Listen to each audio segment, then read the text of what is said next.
Salut, j'espère que tu vas bien. Je te retrouve dans une nouvelle vidéo pour te présenter les achats que j'ai fait en brocante récemment. En fait j'ai fait une seule brocante à Bourges, donc ça date un petit peu quand même, mais j'ai pas fait de brocante depuis à cause du confinement, etc.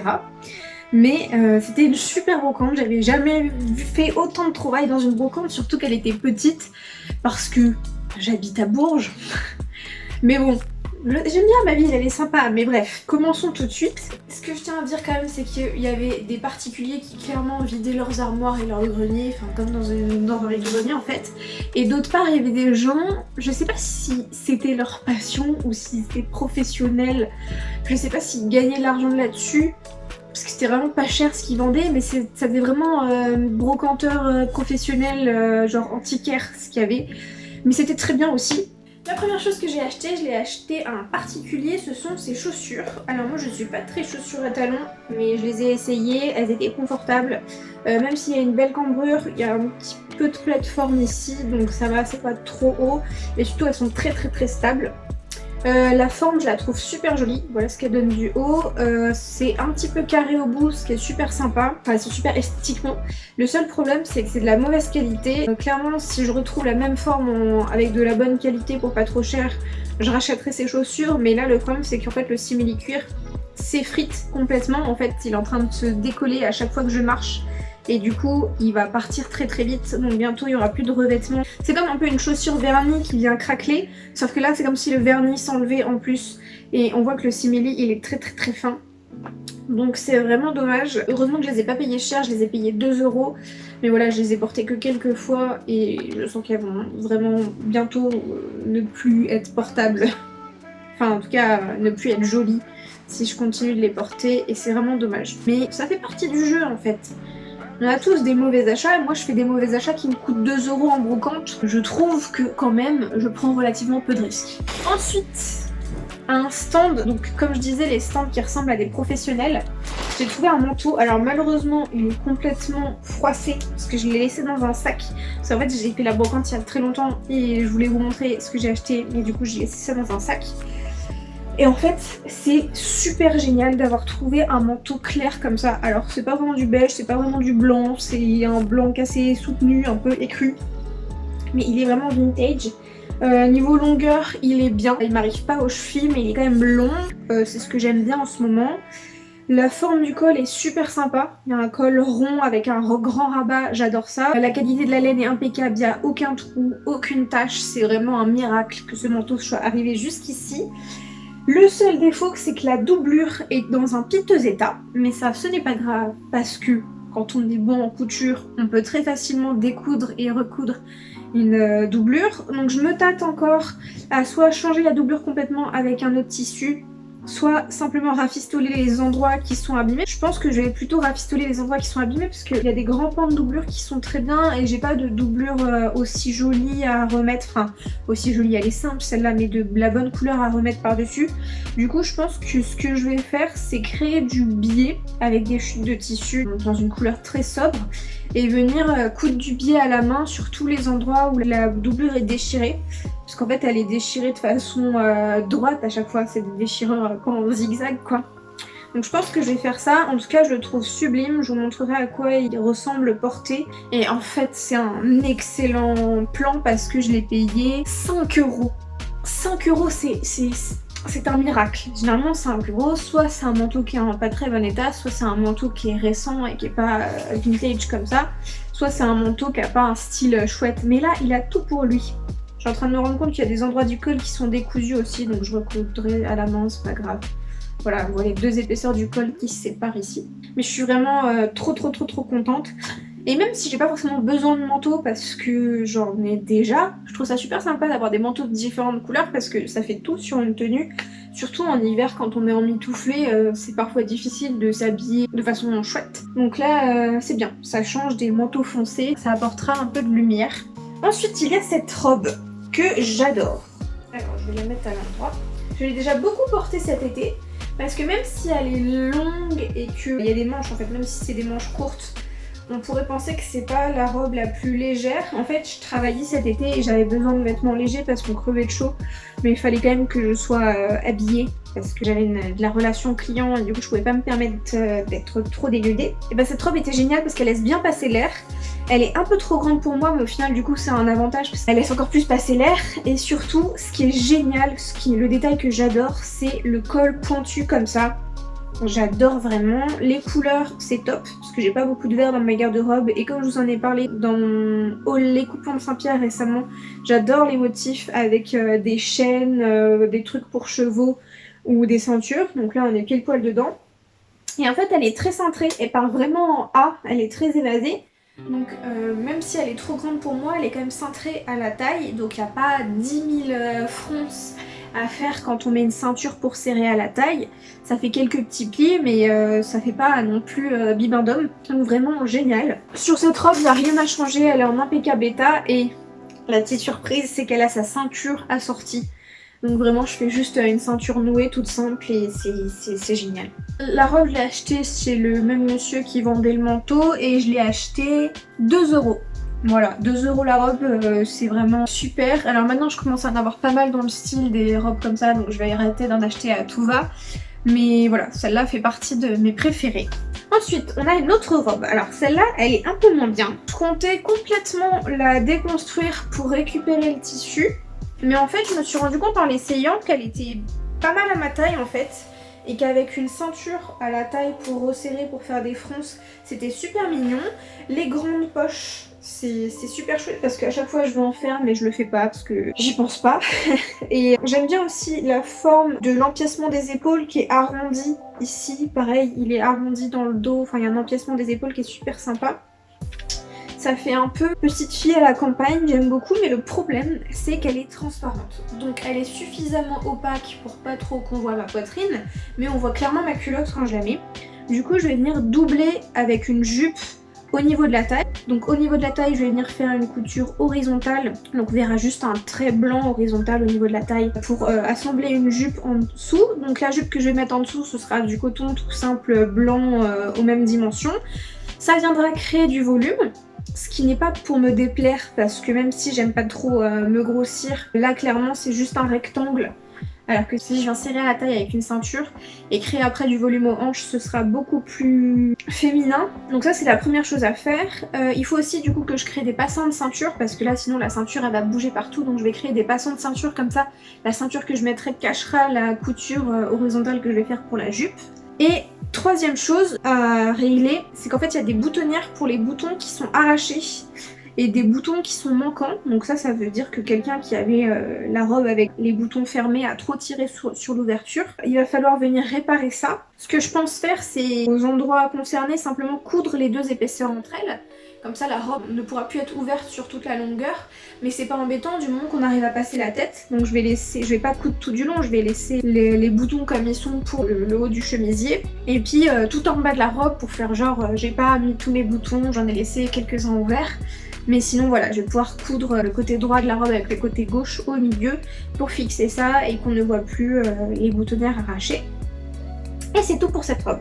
Le vêtement suivant. Alors celui-là, il n'est pas portable facilement. Pour l'instant, je ne l'ai jamais porté. Donc c'est une petite chemise que j'ai achetée 2 € je crois. Toujours chez le même monsieur, au même stand. Ce qui m'a fait craquer, c'est les couleurs. Cette émeraude comme ça avec du fuchsia et du violet, j'adore. Et en fait, je sais pas si vous allez voir, mais le motif, on dirait, je sais pas, comme si ça avait été brodé. Enfin, l'impression, elle est bizarre, c'est très pixelisé. Et c'est marrant. La texture satinée est très sympa aussi. Le chemisier suivant. Alors lui, il est un peu plus sage, il est uni. C'est vraiment un chemisier tout simple, mais super mignon, puisqu'il a un col lavalière. À chaque fois que je retourne les vêtements parce que je les ai mis à l'envers dans le sac. En brocante on peut pas essayer hein, les vêtements, donc ils sont pas tous parfaitement à ma taille, mais celui-là me va bien. Vraiment c'est simple et efficace, j'adore. De toute façon si je n'en avais pas trouvé, j'en aurais cousu un chemisier au col lavalière, donc ça me fait plaisir. En plus avec cet effet satiné vert c'est top. Parce qu'en ce moment j'aime bien le vert et j'aime bien le satin, comme beaucoup de gens, c'est la mode du satin en ce moment. En plus il a des rayures verticales, donc pareil je vous en avais parlé dans mon haul Les Coupons de Saint-Pierre, j'aime bien les tissus qui sont comme de la mousseline transparente mais rayée verticalement avec des différences de texture, donc ça c'est top. Je l'ai payé 2 € aussi. Le suivant, c'est une robe. Alors le problème de cette robe, c'est qu'elle est trop petite pour moi. Elle irait bien sur quelqu'un de plus filiforme, de plus mince. Parce qu'en fait c'est une robe rectangulaire toute simple à nouer à la taille. Mais elle fait pas bouffante en haut, bouffante en bas et puis ceinturée à la taille joliment, non, ça va pas. Même si en soi je rentre dedans sans problème, mais ça fait pas joli. Je l'ai acheté parce que j'adorais les couleurs, enfin le motif, et puis les boutons sont mignons. Cela dit, elle est toute simple, donc aujourd'hui si je la recroiserais, je la rachèterais pas. Parce que depuis j'ai fait plein de découvertes et du coup j'ai plein de vêtements vintage. Mais voilà, sur le coup j'avais bien aimé. Et puis pareil, elle a sa petite ceinture assortie, c'est super mignon.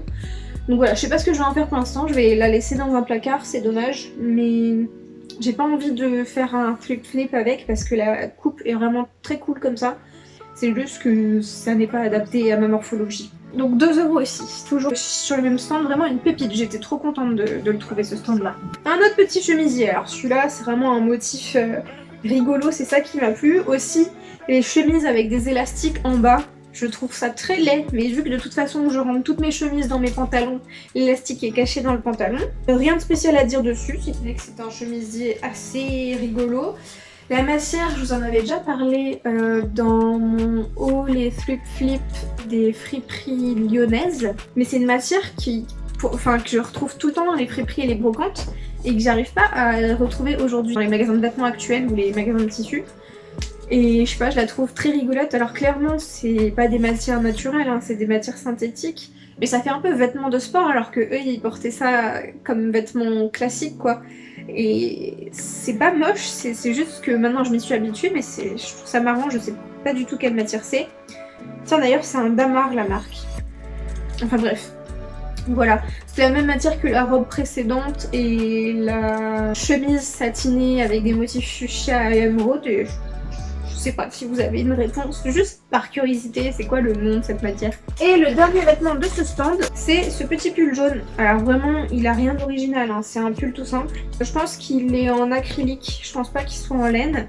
Donc comme les autres, je l'ai payé 2 €, mais c'est surtout la couleur que j'adore, parce que j'adore le jaune, mais j'avais pas de pull jaune. Pour moi, les pulls unicolorés, c'est vraiment la base en hiver. J'ai déjà un vert, j'ai déjà un rouge, mais j'avais pas de jaune, du coup je suis contente, voilà. On peut enfin passer à autre chose puisque j'en ai fini avec ce stand, il me semble. Donc là, chez un particulier, c'est une dame qui vendait sa veste que j'ai réussi à négocier à 4 €. C'est de la très bonne qualité et c'est fait en Italie. Donc la matière type laine, motif pied de poule est vraiment très très sympa. Juste ce qui est dommage, c'est que sur le devant, il y a un espèce de simili-cuir qui a craquelé. Donc là pour l'instant ça va encore, mais peut-être qu'à l'avenir je viendrai le recouvrir avec une bande d'autre chose. Ensuite j'ai acheté un vieux gilet d'homme, alors enfin d'homme, quoique non, je ne sais pas si c'est un gilet d'homme, mais il est très grand. Et ça me fait vraiment penser au gilet qu'avait ma grand-mère, avec les boutons marins que j'adore. Il n'est pas très original, hein, c'est un bleu marine tout simple, mais c'est clairement le genre de vêtement que même si c'est pas le vêtement vers lequel je me tourne quand j'ai envie de faire une tenue élaborée, c'est le vêtement que je vais porter très très très longtemps parce que je me connais. Donc voilà, j'en ai déjà un rouge, un vert et maintenant j'ai le bleu marine, donc c'est beaucoup plus sobre, mais la qualité est excellente en fait, c'est de la laine de très bonne qualité avec les boutons marrons. Évidemment je le porte oversize, il a des épaulettes, je sais pas si je vais les enlever. Je pense que oui, parce que si je le porte oversize, forcément les épaules vont pas être au niveau de mes épaules, mais plutôt sur mes bras. Donc je pense que je vais enlever les épaulettes. Mais voilà, très satisfaite de ce gilet qui m'a coûté 3 €. Et enfin, les 2 derniers articles, ce sont 2 petits chemisiers. Ça c'est du Primark. Je sais pas pourquoi j'ai craqué dessus. Aujourd'hui, si je le recroisais, je le rachèterais pas. Parce que je le trouve pas spécialement joli. J'ai pas d'idée de comment le transformer. Parce qu'il est bien comme ça, il est à ma taille, mais... Voilà, c'est un truc léger d'été. C'est mignon, mais sans plus. Donc celui-là, je l'ai payé 1 €. Et celui-là, par contre, je l'aime beaucoup plus. Et donc ça, c'est un chemisier blanc vintage avec des boutons sublimes, blanc et or, et des détails brodés sublimes au niveau du col. Je vous avais parlé dans mon haul et flip des friperies lyonnaises de ma quête du chemisier blanc, mais que je trouvais ça trop cher toujours en friperie. Là, je l'ai payé 1 €. Alors même s'il a moins de détails que les chemisiers blancs à dentelle auxquels je pense quand j'en parle, je trouve ça génial. Puis surtout que j'ai pas de vêtements simples en fait dans mon armoire, j'ai pas de chemisier blanc ou noir qui me va bien, j'en ai quelques-uns mais ils sont pas forcément bien à ma taille, etc. Donc là ça me fait plaisir d'en avoir un qui soit en parfait état et de très bonne facture. Voilà pour la chemise, je viens de me rendre compte en la portant qu'en fait les manches, c'est pas ce que j'espérais. Du coup, au lieu qu'il y ait un espèce de revers qui est cousu, je vais juste découdre le revers et mettre un élastique dedans et j'espère que ça fera un effet un peu genre puffy sleeves. Je connais pas du tout le mot en français, tout le monde dit ça. Et comme je regarde beaucoup de gens qui font de la couture en anglais sur YouTube, voilà. Mais du coup, je vais simplement essayer de froncer le bas de la manche pour que ce soit serré au niveau de mon bras. Et sinon, bah, si ça marche pas, je laisserai comme ça, c'est bien aussi. J'aime bien le porter avec le col fermé jusqu'en haut et je trouve que c'est très joli rentré dans un jean comme ça. Donc j'en suis quand même très contente et puis bah, je te montrerai le résultat si j'y arrive avec les élastiques. Sinon bah, j'enlèverai les élastiques si ça me plaît pas. Donc voilà, j'en ai fini avec la présentation de mes achats, je te laisse avec la partie couture. Donc la couture de la doublure du manteau et la couture de la robe blanche et rouge à laquelle il faut que je rajoute une doublure. Puis je te dis à tout à l'heure pour voir le résultat. Je commence par le chemisier blanc auquel je veux modifier les manches. Alors pour ça, en fait, au bout des manches, il y a des petits ourlets qui ont été faits sur le tissu. Donc je viens découdre la couture de l'ourlet pour pouvoir insérer à l'intérieur des élastiques. Je mets l'élastique autour de mon bras pour savoir quelle est la taille d'élastique que je veux. Je prends une épingle à nourrice, je la pique au bout de l'élastique. Ça va me permettre de passer l'élastique dans le tube de l'ourlet tout autour de la manche. Donc je galère un peu à trouver le trou de l'ourlet parce qu'il y a eu plein de coutures assez difficiles à défaire, mais je m'en suis sortie. Je passe l'élastique et je le ressors par le même trou à l'autre extrémité. Enfin c'est au même endroit mais après avoir fait tout le tour de la manche. Je superpose les deux extrémités de l'élastique, j'épingle et je viens coudre à la machine à coudre au point zigzag pour garder l'élasticité de l'élastique.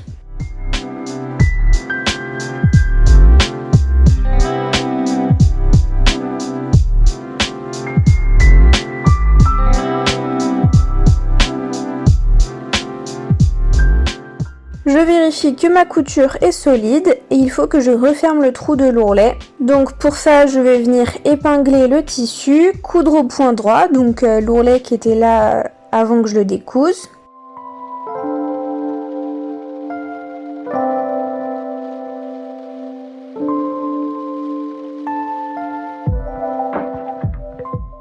Et je vous avais dit, il y avait plein de coutures un peu bizarres, donc celles-là, je viens les refaire à la main. Donc je prends du fil et une aiguille et je m'attaque aux coutures à la main. Il y en a beaucoup aujourd'hui, c'est pas trop mon truc, mais il faut bien. Et voilà le résultat. Alors j'aime pas du tout ce que ça donne. Il n'y a pas du tout assez de volume au niveau de la manche, ça donne quelque chose de ridicule. Je suis coincée dedans, je suis serrée. Je trouve ça très moche, ça fait juste des plis mais pas du volume parce que il y a du tissu en trop mais pas suffisamment pour faire du volume. Donc j'ai tout simplement défait tout ce que je venais de faire. Heureusement j'avais fait qu'une seule des deux manches pour tester. Et vu que j'adore toujours cette chemise, même si les manches sont pas parfaites, le col et les boutons sont super jolis et je vais beaucoup la porter. Et il y a quelque chose que je vous ai pas présenté en face cam, c'est cette boîte de boutons que j'ai payé 11 € à un stand où il y avait une petite mamie qui vendait que des trucs de loisirs créatifs très vieux. Alors je sais pas si vous allez voir avec les sachets, mais je vais essayer de vous montrer chaque bouton individuellement rapidement. Voilà. Donc là il y en a 7. Même si, bon, c'est plus cher que les autres boutons que j'achète d'habitude, 11 €, sachant que là il y a 13 ou 14 sachets. Généralement quand j'achète des boutons en brocante, ils sont toujours dépareillés. Alors que là ils ont bien été gardés en lot et ça va être plus pratique pour moi quand je cherche des boutons. Surtout que j'ai pris que ceux qui me plaisaient, il y en avait énormément sur le stand.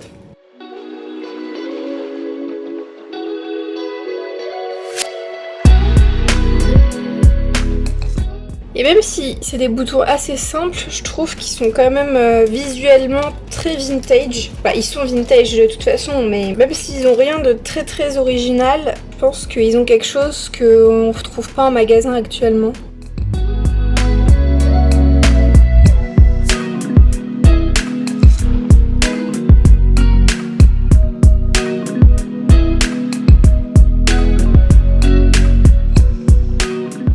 Je vais maintenant coudre la robe, donc je commence par prendre tout plein de mesures avec mon mètre. Donc j'ai mis un repère à la taille, donc au creux de ma taille, là où je suis la plus fine. après avoir enfilé la robe. Donc j'ai mis une épingle sur la couture latérale de la robe pour savoir quelle doit être la longueur de la doublure, quelle doit être la largeur de la doublure. Et aussi j'ai pris la largeur au bas de la robe parce que je vous avais dit que c'était une robe rectangulaire. En fait elle est légèrement évasée, c'est un trapèze. Donc une fois que j'ai pris toutes mes mesures, c'est relativement simple. Vu qu'il me faut un devant et un dos, je pose mon tissu plié en deux. Je commence par tracer une ligne horizontale qui doit être droite. Donc ça va représenter le bas de ma jupe. Ensuite, au milieu de cette ligne, je viens tracer une ligne perpendiculaire, donc verticale, qui correspond à la hauteur de ma jupe. Je ne l'ai pas montré parce que ma caméra n'a pas un assez grand angle, mais j'ai aussi tracé une ligne horizontale qui correspond à la ligne de taille de ma jupe, le haut de ma jupe.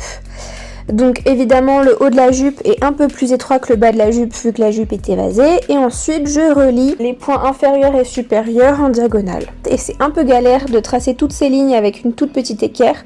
Il me faudrait une grande règle pour la couture mais j'en ai pas. Une fois que j'ai fait tout ça, je peux venir couper. Donc je coupe à 2 cm du bas de la jupe, parce que je garde 2 cm de marge pour l'ourlet, et à 1 cm des coutures latérales, puisque voilà, sur les côtés, je vais coudre le devant et le dos ensemble. Je coupe aussi le milieu du devant, suivant la ligne verticale, puisque le devant s'ouvre, il y a des boutons sur le devant de la jupe. Et je viens épingler directement les coutures latérales qui assemblent le devant et le dos ensemble. Donc j'épingle endroit contre endroit les deux épaisseurs de tissu, et ce, sur les deux côtés de la jupe. Ensuite, je viens coudre au point droit à la machine à coudre, à 1 cm du bord. Puis je sors ma surjeteuse. La première chose que je vais venir surjeter, ce sont les coutures que je viens de faire à la machine à coudre, pour pas que le tissu s'effiloche. Et je vais aussi surjeter tout ce qui est resté en bord franc. Donc le haut de ma jupe. Et là je me suis trompée en fait, ce que j'ai pris pour le haut en fait c'était le bas. Donc au bas de la jupe finalement je vais pas faire d'ourlet, mais je vais simplement faire un surjet, puisque vu que j'avais fait le surjet, ensuite j'ai eu la flemme de faire l'ourlet. Je fais aussi les deux ouvertures sur le devant. Donc au final j'ai tous mes bords qui sont bien surjetés, puisque par la suite je fais le haut de la jupe puisque je me suis trompée avant. Une fois que c'est fait, je place ma doublure à l'intérieur de ma robe. Donc l'envers de la robe contre l'envers de la doublure. Comme ça j'ai bien l'endroit de la doublure face à moi. J'aligne les coutures latérales de la robe avec les coutures latérales de la jupe. Pour savoir à quel niveau je la mets, c'est toujours la même épingle que j'avais mis comme repère pour savoir était ma ligne de taille. Et ensuite je vais essayer d'épingler de façon très horizontale. Donc je mets de mon équerre puisque la robe est rayée. Donc surtout le devant de la robe. Ensuite je fais de façon symétrique avec l'autre couture latérale avant d'épingler tout le dos de la robe. Et ensuite je vais épingler l'autre devant de la robe en faisant bien attention à ce que les deux extrémités, donc les deux devants, soient bien alignés, puisque la couture sinon va être visible. On va voir au niveau de la boutonnière que la couture de droite et la couture de gauche sont pas alignées. Donc le but c'est d'être vraiment très horizontal. Ensuite je viens coudre cette ligne au point droit à la machine à coudre à 1 cm du bord, rien d'extravagant. Et une fois que j'ai fait ça, il me reste encore une couture à faire, c'est sur le devant de la robe. Il faut que les deux devants de la doublure soient assemblés avec les deux devants de la robe au niveau de la patte de boutonnage. Vu que la robe a été cousue de façon assez artisanale, la patte de boutonnage a été montée de façon assez bizarre, il y a pas mal de défauts, et en plus je veux pas que cette couture soit visible, donc je ne vais pas coudre la doublure directement au tissu de l'extérieur de la robe, mais à la patte de boutonnage qui est repliée vers l'intérieur, comme ça la couture sera parfaitement invisible. J'essaie de faire quelque chose de propre en cachant le bord de la doublure sous la patte de boutonnage, mais c'est pas toujours possible parce que comme je vous ai dit, la patte de boutonnage a été cousue un peu à l'arrache. Je pense que cette robe a été faite à la main. Je n'hésite pas, même si c'est de la couture à la main, à mettre des épingles. Ça aide toujours à ne pas dévier et à bien gérer les embûches. Je vous ai pas montré le deuxième côté où j'ai cousu la doublure à la patte de boutonnage, mais c'est exactement le même principe. Je profite de cette couture tout le long de la patte de boutonnage pour fermer un trou de la boutonnière, puisque en fait le bouton qui est le plus au bas de la robe, je ne vais pas l'utiliser, je vais le découdre parce que j'en ai besoin à un autre endroit de la robe où il manque un bouton. Du coup au bas de la robe ça restera ouvert, j'enlève le bouton et je ferme le trou de la boutonnière parce qu'en plus il est légèrement arraché. Donc je ferme ça pour que ce soit plus propre. Et je vais venir coudre le bouton là où il est manquant, c'est-à-dire juste au-dessus. Sauf que c'est un endroit où le bouton a été arraché, donc il y a un petit trou dans le tissu. Donc ce que je vais faire, c'est que je vais pas créer une vraie boutonnière. je vais assembler la droite et la gauche de la robe, ce qui fait que la robe ne pourra plus s'ouvrir à cet endroit-là, ce qui n'est pas gênant puisque ce n'est pas un endroit que j'ai besoin d'ouvrir pour faire passer mes fesses ou mes épaules ou mes seins. C'est un endroit qui est assez ample au niveau des jambes. Et donc comme ça, le fait que les deux épaisseurs soient fixées ensemble et ne puissent plus s'ouvrir, ça va faire en sorte que la robe ne continue pas de s'arracher en tirant sur les boutons. Ce sera fixé définitivement. Et du coup, avec le bouton que j'ai récupéré au bas de la robe, je peux venir cacher tout ça. Il ne me reste plus qu'à coudre le manteau. Alors pareil là, un petit changement de programme, finalement je ne vais pas utiliser du biais puisque malheureusement je n'ai pas trouvé de tissu de la même couleur que ma doublure et je voulais pas que ça fasse vraiment rafistoler parce que ce manteau est vraiment trop beau. Et puis surtout je me suis rendu compte que les trous étaient moins graves qu'ils en avaient l'air parce que même s'ils sont très grands, en fait le tissu n'a presque pas été déchiré, c'est seulement les coutures qui ont pété. Donc je m'arme de patience et je couds à la main toutes les coutures qui ont pété. Donc je fais attention à bien cacher les valeurs de couture entre la doublure et le manteau, je veux pas que ce soit apparent, je prends mon temps, je fais un travail propre. Et donc là j'ai réparé le trou qui était au niveau de l'emmanchure, je passe maintenant au trou au niveau du col. Vu que j'aime pas trop coudre à la main et que c'est très long et que ça demande pas beaucoup de concentration et que ça fait pas beaucoup de bruit de coudre à la main, je peux en même temps sortir mon ordi et regarder soit des vidéos, soit carrément suivre mes cours vu que j'ai mes cours à distance. Comme ça j'ai les oreilles et mon cerveau pour les cours et mes mains et mes yeux pour la couture à la main. Puis je passe à l'endroit où la doublure a été abîmée quand elle a été assemblée au niveau du haut du manteau. Et donc là c'est le seul endroit où je vais perdre un petit peu de matière puisque le tissu a été abîmé, donc il va falloir que je vienne piquer dans le tissu qui est encore intact et venir rabattre ce tissu intact sur le tissu abîmé. Mais la doublure avait pas mal d'aisance, donc je me suis dit que ce n'était pas grave si je mangeais un petit peu sur les valeurs de couture et que j'en prenais plus que ce qui était prévu. Et voilà, c'est fini, je vous laisse avec les résultats de la robe et du manteau. Je suis super satisfaite, surtout de la robe parce que je l'avais pas du tout acheté dans le but de la porter telle quelle et au final j'en suis super contente. C'est un vêtement qui est très pratique parce qu'à la fois il est très sage, ça découvre pas beaucoup de peau et en même temps je le trouve très printanier, je pense que je vais pas avoir chaud. Je n'ai pas mis de passant de ceinture finalement à la robe parce que quand j'ai essayé la robe, la ceinture avait tendance à bien tenir au niveau de ma taille et elle bougeait pas, donc c'était pas nécessaire. Donc voilà, t'as pu voir le résultat de la couture. Il est pas transcendant, j'ai pas transformé les vêtements, mais ça permet de faire en sorte qu'ils tiennent plus longtemps dans le temps et que les détails soient beaucoup plus finis. Parce que là, c'était pas fini en fait, ils allaient s'abîmer vite. Et puis la robe, je l'aurais pas portée parce qu'elle était transparente, donc voilà, ça permet de rendre portable des vêtements qui ne l'étaient pas, même si ça change pas leur style général. J'espère que cette vidéo t'a plu, n'hésite pas à me dire en commentaire si tu voudrais voir des choses en particulier. Et puis je te dis à la prochaine pour une nouvelle vidéo. Salut!